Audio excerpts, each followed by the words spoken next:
Okay, now who in the world would have ever thought you could get mustard, beer, soy and Worcestershire sauce and mix it all up and put it on some meat and marinate it would be any good? Well, I'm here to tell you, you won't believe it. It'll melt in your mouth. We're gonna show you how to do that.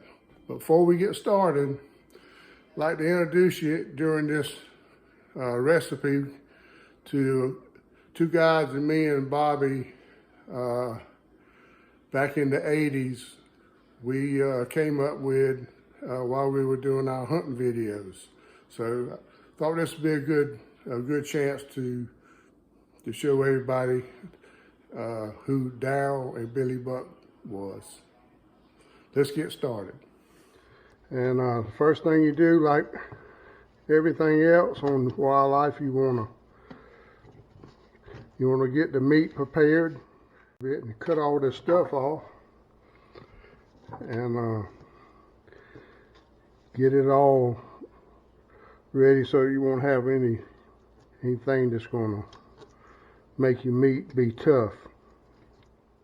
You want pieces about that thick to marinate, so you want to cut across the grain and probably about that, about a ½ inch thick, and then you can come back and cut that in half.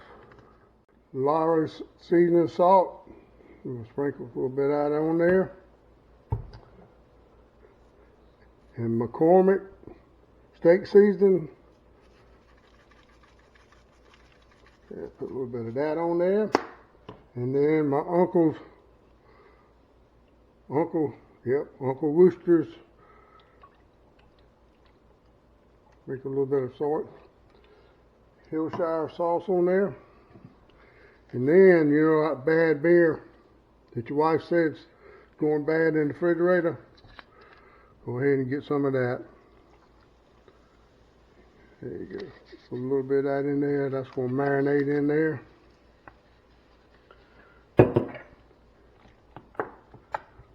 Stir it up there a little bit. This whole YouTube channel is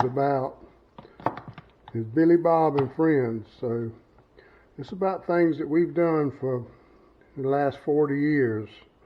The recipes and different things. Here's our mustard.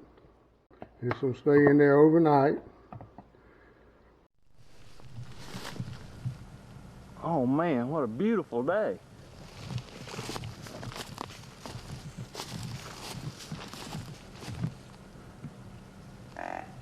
Who's that? Darryl, is that you? Yeah. Good morning, Billy Buck. How you doing? Hey, buddy. What's happening? I was fixing to go check out this scrape opened up last night. Do you mind if I go with you in case you need some help? Hey, there might be something hot there. Let's go. All right. I'm right behind you.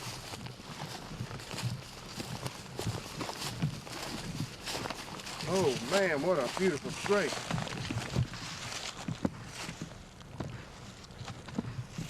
It's a shame nothing came by. I tell you what, they should have.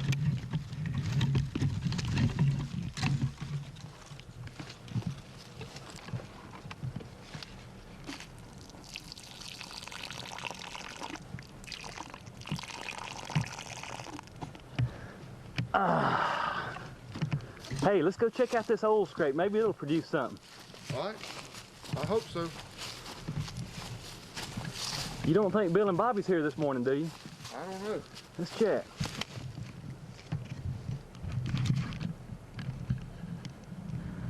Uh-oh. Run, run, run, run.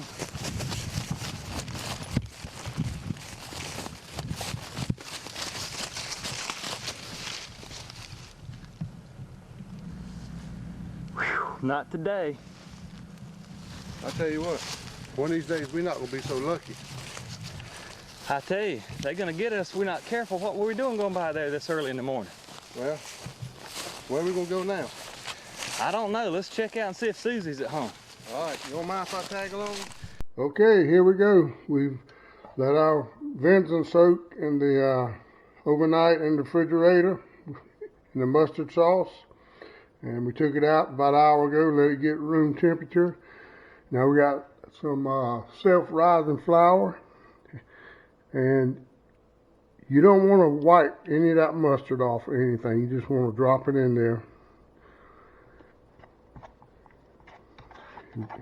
And go ahead and stir it up. And you just can't believe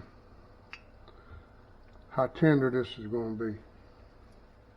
Preparing the meat is really one of the main things to do. Make sure you get all the gristle and stuff out of it, and let it sit in the cooler for about 5 to 7 days and let it tenderize. And later on, when you start kicking catfish, we got a similar recipe with catfish. You don't want to overcook venison. This ham, the way we cut it up, should be real tender. This batch is done. Oh, it is so nice and crispy. Guys, I'm sorry, but please trust me when I say that this is going to be the best thing you ever put in your mouth. It's so tender.